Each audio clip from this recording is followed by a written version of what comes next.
Hello, good morning, my dear friends.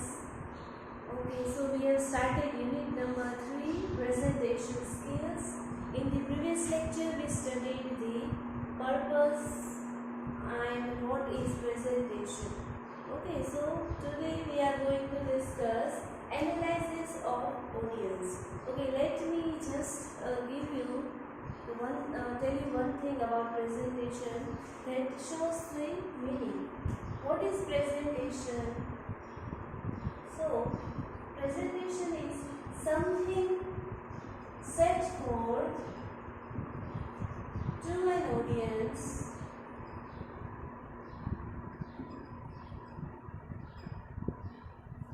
to have attention of mind. Okay, presentation is something set forth to an audience to their attention of mind. બરાબર? For their attention. હવે something એટલે કઈ presentation એક એવી કંઈક વસ્તુ છે કે જે ઓડિયન્સની સામે તમે મૂકો છો four the attention of mind. બરાબર? તેઓ ધ્યાન દે એના માટે તમે એવી કંઈક વસ્તુ મૂકો છો, એવું તમારું જે ફોર્મેશન છે, જે તમે અગાઉથી પ્રી પ્લાન કરેલું છે, જે એ તમારું પ્રેઝન્ટેશન કે જે ઓડિયન્સની સમક્ષ તમે મૂકો છો for attention of the mind. બરાબર? એનો પર્પસ શું છે? માઇન્ડના એનું ધ્યાન ખેંચવા માટે તમે પ્રેઝન્ટેશન મૂકો છો, રાઈટ? તો એ આપણે વન લાઇનની આપણી મિનિંગ થઈ ગયું. પ્રેઝન્ટેશન શું છે કે presentation is something set forth to an audience, right, for the attention of mind. બરોબર છે? હવે એને ઇફેક્ટિવ બનાવવા માટે, બરોબર, આપણું પ્રેઝન્ટેશન કેવું હોવું જોઈએ? Effective. That means to create desired effect or desired results. Desired results. બરાબર? હવે પ્રેઝન્ટેશન તમારું કેવું હોવું જોઈએ? Your presentation should be effective. That means અસરકારક કેવું હોવું જોઈએ? To create desired result. Our presentation should be such એવું હોવું જોઈએ that gives us desired result. For example, તમે કોઈ જોક પ્રેઝન્ટ કરો છો, બરાબર, કોઈ હસવાની જોક્સ એન્ટરટેનમેન્ટ માટે, તો એની હ્યુમરસ ઇફેક્ટ આપણે ક્રિએટ થવી જોઈએ. બરાબર? લોકો હસે, એન્જોય કરે, બરાબર, તો આપણું ડિઝાયર્ડ રિઝલ્ટ શું ક્રિએટ થયું કહેવાય? આપણે ડિઝાયર્ડ રિઝલ્ટ અચીવ કર્યું કહેવાય. બરાબર છે? તો આપણે વન લાઇનર રીડિંગ પ્રેઝન્ટેશન, બરાબર છે, કોઈ એકેડેમિક્સ હોય કે તમારી પ્રોફેશનલ લાઈફ હોય, બરોબર છે, presentation is very essential, right? So હવે for an effective presentation we need to consider some of the basic things. બરાબર? અમુક બેઝિક થિંગ્સ આપણે આપણા સારા પ્રેઝન્ટેશન માટે ધ્યાનમાં લેવી જોઈએ. બરાબર? એમાંથી જ, બરાબર, એક વસ્તુ આપણે આજે શીખવાના છીએ. બરાબર? બે ટોપિક્સ ટોટલી શીખવાના છીએ.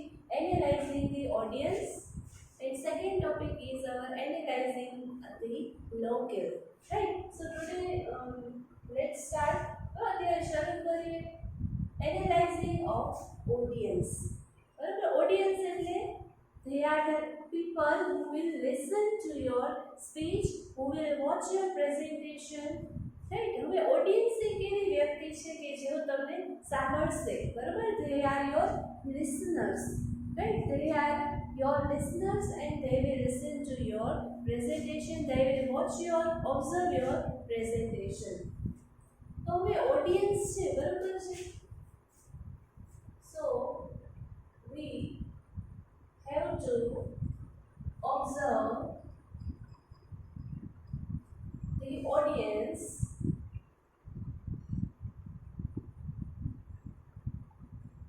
who are they.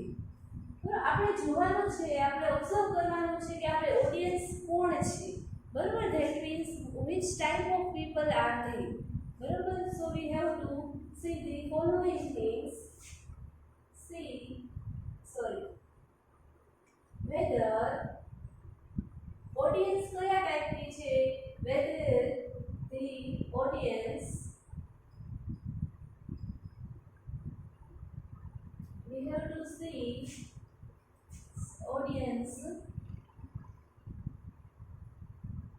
likes, dislikes, interest, etc. See, આપણી ઓડિયન્સ કેમાં રુચિ ધરાવે છે બરોબર એ આપણો ઇન્ટરેસ્ટ થયો ઓડિયન્સની લાઇક્સ બરોબર એટલે કે ઓડિયન્સને શું સાંભળવું ગમે છે બરોબર છે ઓડિયન્સ કયા ટાઈપની છે are they educated or they belong to some higher class of society right તો એ બધી ઓડિયન્સની લાઇક્સ છે બરોબર કે ઓડિયન્સને કઈ પ્રકારની સ્પીચ સાંભળવી ગમે છે બરોબર સેકન્ડલી ડિસલાઇક્સ બરોબર જે અણગમો છે જે ઓડિયન્સને નથી ગમતું બરોબર એ કેમાં ઇન્ટરેસ્ટ નથી ધરાવતા કેમાં ઇન્ટરેસ્ટ ધરાવે છે right so we have to plan our speech plan our presentation by considering the likes dislikes and interest of audience બરોબર આપણા ઓડિયન્સના અણગમો અને જે એમાં રુચિ છે આ બધી બાબતોને ધ્યાનમાં લઈને આપણે ઇફેક્ટિવ પ્રેઝન્ટેશન પ્રિપેર કરવાનું છે right as we studied in the previous lecture that one need to work hard and prepare for the presentation બરાબર કોઈ એક જો પ્રેઝન્ટેશન અસરકારક બનાવવું હોય તો એના માટે ખૂબ પ્રિપેરેશન કરવાની હોય છે અને ખૂબ હાર્ડવર્ક પણ કરવાનું હોય છે તો અહીંયા ઓડિયન્સ વિશે આપણે બરાબર ધ્યાનમાં લેવાની બાબત શું છે એને લાઇક્સ ડિસલાઇક્સ અને ઇન્ટરેસ્ટ બરાબર હવે ઓડિયન્સ વિશે બીજી વસ્તુ તમે R they familiar with the topic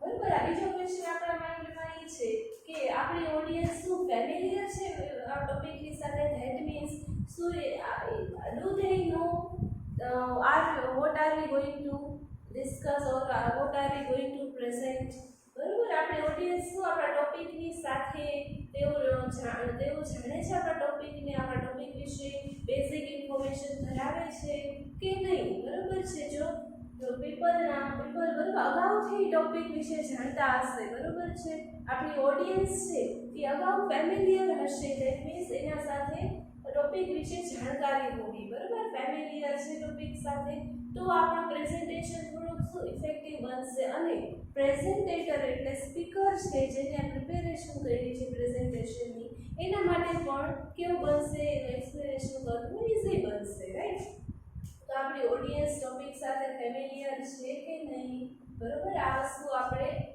ઓડિયન્સના એનાલાઇસિસમાં આપણે ધ્યાનમાં રાખવાની છે બરોબર છે એના પછી સાઇઝ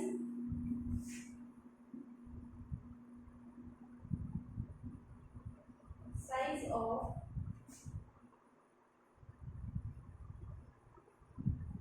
age group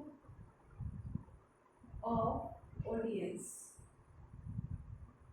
અને પછીનો પોઈન્ટ શું છે એજ ગ્રુપ ઓફ ઓડિયન્સ બરોબર that means audience are they teenagers are they adult youth or old age people right તો આ એજ ગ્રુપને આપણે ધ્યાનમાં લઈને પછી આપણે આપણું પ્રેઝન્ટેશન બનાવવાનું છે બરાબર ચિલ્ડ્રન માટેનું પ્રેઝન્ટેશન હોય તો તમે એને બાય યુઝિંગ કાર્ટૂન્સ બરાબર કાંઈ સ્ટોરી છે ચિલ્ડ્રન સોંગ છે એને રિલેટેડ તમે કન્ટેન્ટ તમારું તૈયાર કરશો બરાબર છે અને જો એ યુથ હોય બરાબર છે તો એના માટે કાંઈક મૂવી છે હવે એજેડ પીપલ છે તો એને આપણે અલગ રીતથી આપણે પ્રેઝન્ટેશન આપણું એક્સપ્લેનેશન કરશું એ રીતે આપણે પ્રેઝન્ટેશનને આપણે પ્રિપેર કરશું બરાબર તો અહીંયા age group of audience is to be analysed before presenting our presentation આપણું પ્રેઝન્ટેશનને પ્રિપેર કરવા પહેલાં આપણે શું ધ્યાનમાં લેવાનું છે એજ ગ્રુપ ઓફ ઓડિયન્સ બરાબર હવે સાઇઝ ઓફ ગ્રુપ શું કહે છે સાઇઝ ઓફ ગ્રુપ એટલે કે are we going to present our presentation in front of a small group or to a large crowd બરાબર તમે નાના ગ્રુપને તમારું પ્રેઝન્ટેશન શો કરવાના છો કે ટુ અ ક્રાઉડ, બરોબર, એટલે મોટું ટોળું હોય એની સમક્ષ, બરોબર. તો આ નાનું ગ્રુપ હોય તો આપણું પ્રેઝન્ટેશન કેવું, આપણે એની સાઇઝ નાની કરશું, બરોબર છે. અને we can easily explain to a few people, બરોબર. નાના લોકો માટે આપણે શું સારી રીતે સમજાવવાનો આપણે ટાઈમ મળે છે, બરોબર. તો અહીંયા ગ્રુપની સાઇઝ, બરોબર, સ્મોલ ઓર બિગ, તો આપણે અહીંયા ગ્રુપની સાઇઝ આપણા પ્રેઝન્ટેશનને મેટર કરે છે, રાઈટ. તો ઓડિયન્સ માટે ધ્યાનમાં લેવાની બાબત આપણી આ નાના પછીની છે સાઇઝ ઓફ ગ્રુપ, બરોબર. અને છેલ્લી બાબત જે આપણે કરવાની છે જેન્ડર ડિસ્ટ્રીબ્યુશન, આ બાબત ધ્યાનમાં લેવાની છે, બરોબર, કે આપણી ઓડિયન્સ છે એમાં જેન્ડર ડિસ્ટ્રીબ્યુશન કઈ રીતે છે, બરોબર.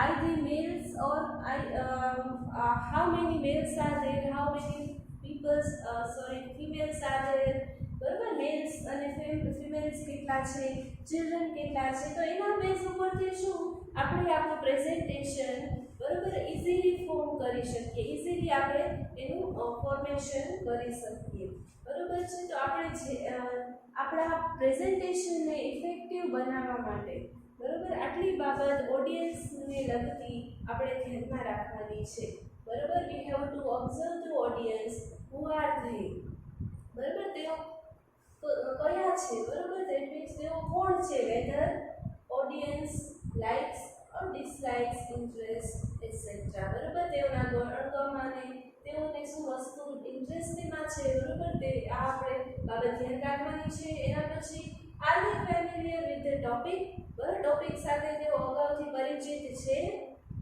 Then third point we have to remember that age group of audience, બરોબર. એના પછીની બાબત આપણે ધ્યાનમાં લેવાની છે એજ ગ્રુપ, કેવા યુથ છે, એમાં ચિલ્ડ્રન છે, youth, બરોબર, અથવા old age people. Okay, next we have to remember size of group. આપણો ગ્રુપ કેવું છે, સ્મોલ છે, બિગ છે, કે જેને આપણે પ્રેઝન્ટેશન આપણું શો કરવાના છે. લાસ્ટ પોઈન્ટ જેન્ડર ડિસ્ટ્રીબ્યુશન, બરોબર, mails females, right, females mails children કેટલા છે અંદર, બરોબર. તો આ બધું ઓડિયન્સને લગતી બાબત છે, બરોબર. તો before preparing our presentation we have to consider the following things regarding audience. ઓડિયન્સને લગતી આટલી બાબતો આપણે પ્રેઝન્ટેશન બનાવવા, પ્રિપેર કરવા પહેલા આપણે જોવાની છે. હવે આપણે એનાલિસિસ ઓફ લોકેલ જોવાના છીએ. લોકેલ એટલે કે તમે જે સ્પીચ, તમે જે પ્રેઝન્ટેશન આપવાના છો ત્યાંની ભૌતિક તૈયારી, ભૌતિક પ્રિપેરેશન, ભૌતિક વસ્તુ જે અસર કરતી હોય આપણા પ્રેઝન્ટેશનને, એ આપણે લોકેલને લગતી આપણે કહી શકાય, બરાબર. Okay, physical setting. લોકેલ એટલે કે physical setting of a place, બરાબર, જગ્યાની ભૌતિક સેટિંગ, બરાબર. હવે જે તમે સ્પીચ પ્રેઝન્ટેશન આપવાના છો, બરાબર, તો એની ભૌતિક પરિસ્થિતિ કેવી છે, બરાબર, એ આપણે થોડુંક એનાલાઇઝ કરવાનું છે, બરાબર. Why to make our presentation more effective, બરાબર. જે આપણો ડિઝાયર્ડ રિઝલ્ટ પ્રોડ્યુસ કરે આપણે, બરાબર છે, જે આપણે જે ઓબ્જેક્ટિવ છે આપણા પ્રેઝન્ટેશનનો, એને અચીવ કરવા માટે આપણે ઓડિયન્સનું એનાલાઇસિસ કરવાનું છે અને અત્યારે આપણે લોકલનું એનાલાઇસિસ કરવાનું છે, બરાબર. તો physical setting of a place, it includes audience or a table.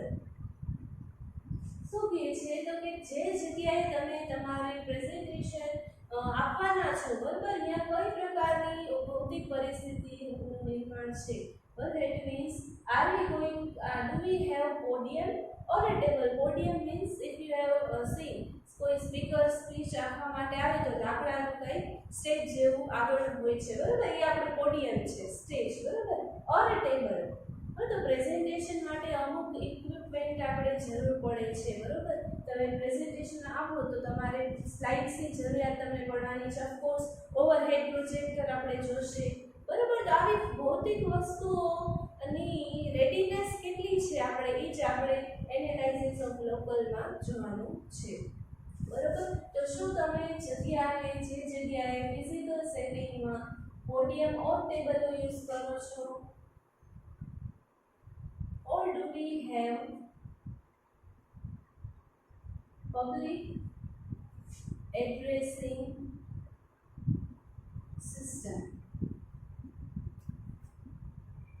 Okay, તો આપણે જોવાનું છે આમાં કે આપણી પાસે સ્ટેજની વ્યવસ્થા છે કે પબ્લિક એડ્રેસિંગ સિસ્ટમ છે બરોબર. Do we have a speaker mic system?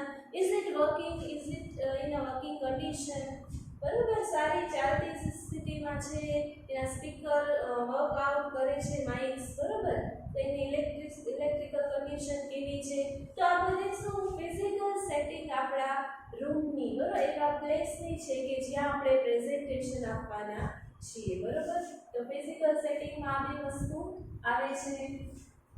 આના સિવાય બરોબર ઇટ ઇન્ક્લુડ્સ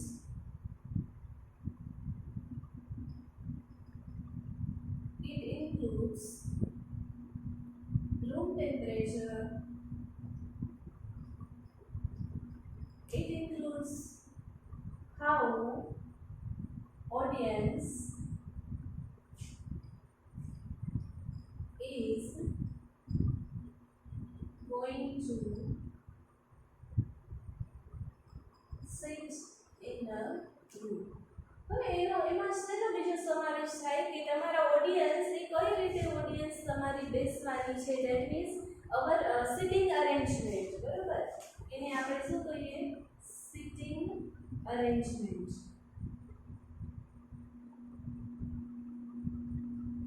આપણો હોલ કે જે પણ પ્લેસ હોય બરોબર એનું સિટિંગ અરેન્જમેન્ટ કેવું છે બરોબર. Are the audience is going to sit on a chair for presentation બરોબર.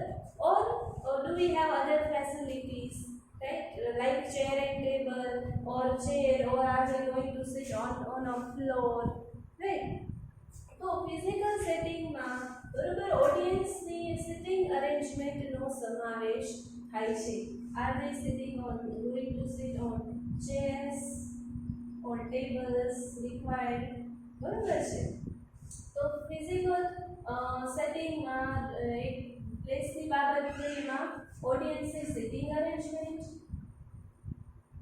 બરોબર. ઇટ ઇન્ક્લુડ્સ બીજી બાબત છે રૂમ ટેમ્પરેચર.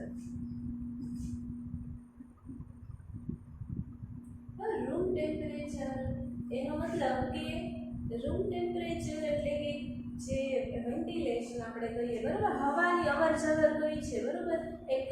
એક ફ્રીઝ રૂમ છે આપણો બરોબર કે ઓપન વિન્ડો બરોબર છે. તો ઇઝ ઓડિયન્સ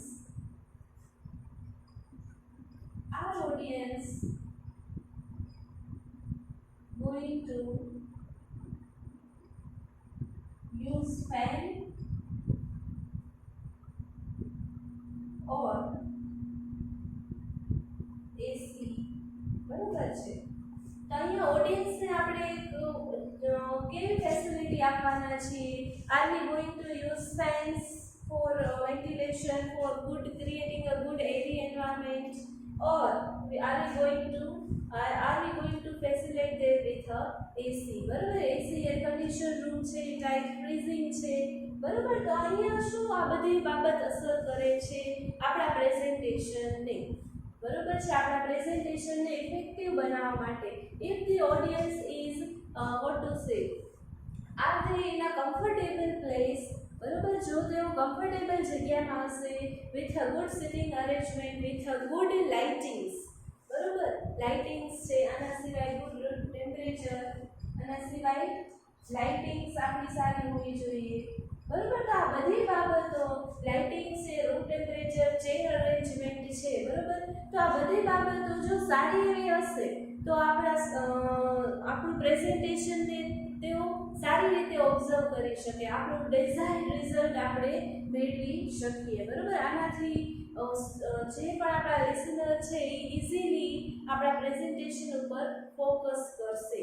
બરાબર, તો આપણે ઓડિયન્સની અને લોકલની આપણે એનાલાઇઝિસ કરેલું હશે અગાઉથી. બરાબર, આ બધી બિફોર પ્રેઝન્ટેશનના થિંગ્સ છે. બરાબર, આ પ્રી કન્ડિશન છે ઇફેક્ટિવ પ્રેઝન્ટેશન માટેની. પ્રી કન્ડિશન એટલે અગાઉ આટલી વસ્તુ આપણે કરવી જોઈએ. આપણા ઓડિયન્સનું એનાલાઇઝ કરવું જોઈએ અને આપણા લોકલ એટલે કે physical setting of a place.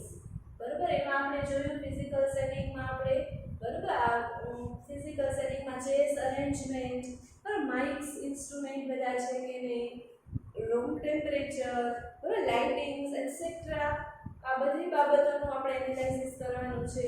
અને સાથે સાથે આપણે અગાઉ પણ આની પહેલાં ઓડિયન્સનું એનાલાઇઝિસ જોયું. બરાબર, આપણા ઓડિયન્સના લાઇકિંગ્સ ડિસલાઇક્સ કયા છે, પછી એનું એજ ગ્રુપ કયું છે. તો આના ઉપરથી આપણે શું આઈડિયા આવે કે how are we going to present our presentation. આપણું પ્રેઝન્ટેશન કઈ રીતે આપણે પ્રેઝન્ટ કરવાના છે એના માટે આ બધી બાબતો કેવી હેલ્પફુલ મદદરૂપ બને છે. Okay, so in the next lecture we are going to discuss another new point. Okay, so see you in the next lecture.